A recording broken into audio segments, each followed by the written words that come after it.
This is NNC, Neural Newscast, online at nnewscast.com.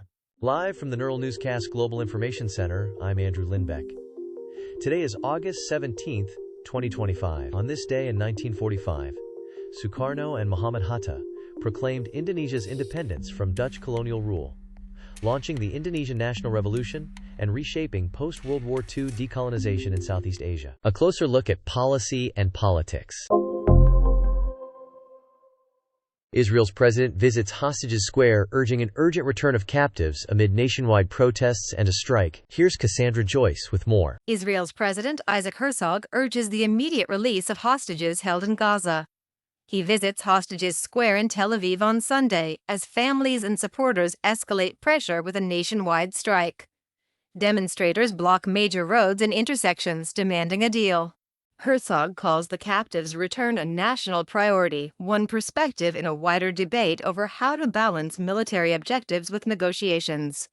Some Israelis push for an urgent agreement. Others warn concessions could endanger security. The dispute remains part of ongoing discussions over strategy, timelines, and responsibility. This is Cassandra Joyce for Neural Newscast. Across continents, here's what's happening. Hurricane Erin is expanding, raising storm surge and flooding concerns across many Caribbean islands and coastal communities. Here's Monica Kellen with more. Hurricane Erin grows in size and barrels toward the Caribbean today, expanding its wind field. Forecasters say the storm weakens slightly in intensity but remains extremely powerful and dangerous. Tropical storm force winds now extend hundreds of miles from the center, raising flooding and surge risks. Officials warn of life-threatening surf, rip currents, and heavy rain through the week. Islands from the Leewards to Puerto Rico and Hispaniola prepare shelters and clear ports. Airlines adjust schedules and cruise routes shift. Do not focus on the center line, the National Hurricane Center cautions, urging rapid preparations.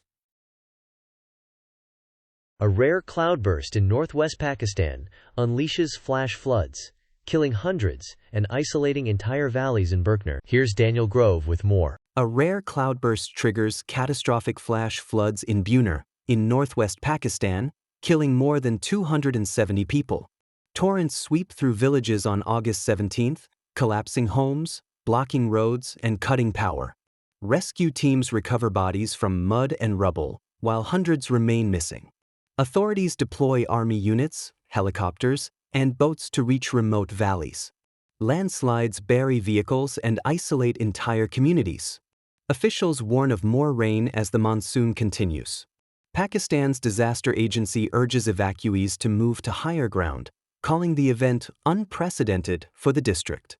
This is Daniel Grove for Neural Newscast. Now, a look at the political landscape. Former President Trump softens his stance on an immediate Ukraine ceasefire, saying flexibility could speed negotiations. Here's Nathaniel Cohen with more. Former President Donald Trump backs away from urging an immediate Ukraine ceasefire, shifting from earlier allied positions. He argues flexibility could speed negotiations and reduce civilian harm. Critics warn easing pressure may strengthen President Vladimir Putin during talks and weaken Kiev's leverage. Supporters say a pause could save lives and open space for diplomacy. This is one perspective in an ongoing debate over U.S. policy, where others favor sustained military aid and tighter sanctions to shape any settlement. This is Nathaniel Cohen for Neural Newscast. International developments you should know. European leaders plan to join President Zelensky at the White House to coordinate aid, air defenses, and reconstruction plans. Here's Sophia Reed with more. President Donald Trump hosts Ukraine's Volodymyr Zelensky at the White House, joined by European leaders. British Prime Minister Sir Keir Starmer plans to attend as part of the visit. The meeting focuses on Ukraine's war effort, security guarantees, and long-term military aid. Leaders aim to coordinate strategy ahead of key winter fighting. They also discuss reconstruction funding and air defense supplies. The White House signals unity with Europe, while Kyiv seeks firm timelines and commitments to keep weapons and cash flowing. Intense Israeli attacks drive thousands to flee Gaza City, while protests in Israel oppose occupation expansion plans. Here's Laura Navarro with more. Intense Israeli airstrikes drive thousands of Palestinians to flee Gaza City, especially the Zayum neighborhood. Gaza Civil Defense reports heavy casualties and widespread destruction, calling conditions catastrophic. Residents move south as the Israel Defense Forces expand operations against Hamas positions. In Israel, crowds rally in Tel Aviv and Jerusalem against a proposed plan to expand military control over Gaza. Protesters demand a political solution and the return of hostages. Regional mediators warn the fighting risks wider instability and a deeper humanitarian crisis. This is Laura Navarro for Neural Newscast. A look at research and innovation. Scientists say Earendel, once the most distant star, may actually be a tiny cluster, reshaping early universe studies. Here's Nathaniel Cohen with more. Astronomers now say Earendel, once called the most distant star ever found, may be a tiny star cluster. The James Webb Space Telescope takes sharper images and spectra that reveal multiple light sources. Earendel's light dates to roughly 900 million years after the Big Bang. Gravitational lensing by a foreground galaxy magnifies the object, boosting its apparent brightness. If it is a cluster, scientists can better study how the first generations of stars formed and enriched the early universe. Researchers engineer bacteria as Trojan horses to deliver cancer-killing viruses directly into tumors in lab tests. Here's Daniel Fletcher with more. Scientists engineer bacteria to ferry cancer-killing viruses straight into tumors, evading immune defenses. The microbes act as Trojan horses, delivering viral payloads that spread inside cancers and rupture malignant cells. Researchers add genetic safety switches so the virus can't replicate outside tumor tissue, limiting collateral damage. The approach aims to combine bacteria's tumor homing ability with oncolytic virotherapies punch. Early lab and animal tests show strong tumor targeting and controlled spread. Human trials would be the next step if safety holds. This is Daniel Fletcher for Neural Newscast. Fast, reliable, and powered by the future today. This is Neural Newscast. Catch every episode at nnewscast.com. Updates from the business world. Sanjeev Gupta prepares a pre-pack administration plan to try to save Liberty Steel's UK specialty arm ahead of a creditor showdown. Here's Ethan Wells with more. Sanjeev Gupta readies a last-ditch plan to save Liberty Steel's specialty steel UK division. He spends the weekend assembling a pre-pack administration deal ahead of a creditor showdown on Wednesday. Government officials step up contingency planning for a potential collapse within days. The SSUK arm supplies high-grade steels for aerospace, energy, and automotive, making it strategically important. A failure could threaten hundreds of skilled jobs and disrupt supply chains. Gupta aims to preserve operations and sell assets quickly to keep the business trading. A promised fleet of EV plants has yet to break ground, leaving hopeful towns still waiting for promised jobs and investment. Here's Cassandra Joyce with more. A Florida startup promises 45,000 electric vehicle jobs across 6 plants in Georgia, Oklahoma, and Arkansas. 18 months later, Imola Automotive USA has not broken ground on any site. Local officials in Fort Valley, Langston, and Pine Bluff courted the company with free land and municipal financing. No taxpayer funds appear lost, but expectations remain unmet. CEO Rodney Henry, whose background is in TV and athletic shoes, says plans continue. Our timetable has been modified, Henry states, citing non-disclosure agreements and unspecified delays. Economic watchdogs warn vulnerable towns risk empty promises. This is Cassandra Joyce for Neural Newscast. Now, let's cover the latest political moves. Former Vice President Mike Pence backs the National Guard deployment to Washington, D.C., and reflects on January 6 response. Here's Monica Kellen with more. Former Vice President Mike Pence backs President Donald Trump's new deployment of National Guard troops to Washington, D.C. Pence also says he wished Trump would have done more on January 6 when rioters breached the Capitol. The move signals Republican support for heightened security in the nation's capital. Pence served as Trump's vice president from 2017 to 2021 and certified the 2020 election results under pressure. The latest deployment aims to prevent unrest and reassure residents and federal workers. This is Monica Kellen for Neural Newscast. Let's turn to breaking news.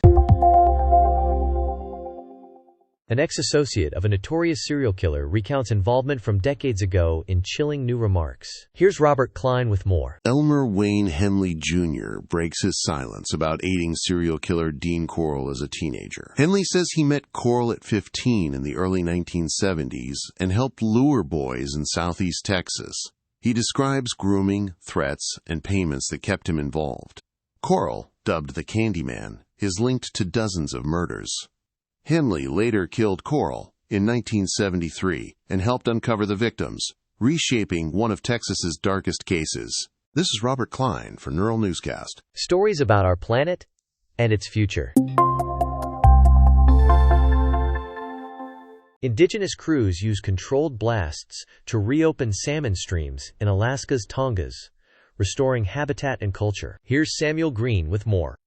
Indigenous crews blast old road culverts to revive salmon streams in Alaska's Tongass National Forest. After a U.S. Forest Service land buyback, Tlingit forestry workers removed barriers buried 10 feet deep. They set 1,200 pounds of explosives, then cleared debris to reconnect habitat.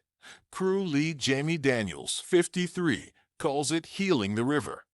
The project restores fish runs, protects cultural sites, and improves watershed resilience in the planet's largest temperate rainforest. England faces real water shortages despite frequent rains, prompting emergency planning and usage restrictions. Here's Stephen Summers with more. England risks running short of water despite its rainy reputation. During the 2022 drought, London came perilously close to supply failure as reservoirs fell and groundwater dropped. Water companies and the government drafted emergency bans on business use. Hotels would drain pools, ponds could dry, and offices go uncleaned. Officials warned that another year of low rainfall might leave taps dry, exposing climate stress, population growth, and wasteful consumption. This is Stephen Summers for Neural Newscast. Here's today's sports news. Red Sox rookie Marcelo Mayer will miss the season after wrist surgery, ending his 2025 campaign prematurely. Here's Thomas Golding with more. Red Sox rookie shortstop Marcelo Mayer will miss the rest of the 2025 season after wrist surgery. The 22-year-old departs his first MLB campaign after showing flashes of power and glove. Boston loses a key infield prospect and a developing bat as the playoff race tightens. His recovery timeline stretches into the offseason, with spring training 2026 the next target. The club will turn to depth to cover shortstop. This is Thomas Golding for Neural Newscast. Stories from the world of arts and culture. Terence Stamp, famed for 1960s British cinema and later blockbuster roles, has died at age 87. Here's Lydia Holmes with more. Terence Stamp, the magnetic face of 1960s British cinema, dies at 87. The London-born actor bursts to fame with Billy Budd in 1962, earning an Oscar nomination. He later commands cult status in The Limey and Thunders as General Zod in the Superman films. Stamp's career spans 6 decades, from swinging London to blockbuster villainy. Fans remember his signature growl, "Kneel before Zod." This is Lydia Holmes for Neural Newscast. International headlines coming up. A dramatic rescue and recovery effort continues after Pakistan's unprecedented monsoon floods ravaged remote districts. Here's Monica Kellen with more. A rare cloudburst triggers catastrophic flash floods in Buner, in northwest Pakistan, killing more than 270 people. Torrents sweep through villages on August 17, collapsing homes, blocking roads, and cutting power. Rescue teams recover bodies from mud and rubble, while hundreds remain missing. Authorities deploy army units, helicopters, and boats to reach remote valleys. Landslides bury vehicles and isolate entire communities. Officials warn of more rain as the monsoon continues. Pakistan's disaster agency urges evacuees to move to higher ground, calling the event unprecedented for the district. This is Monica Kellen for Neural Newscast.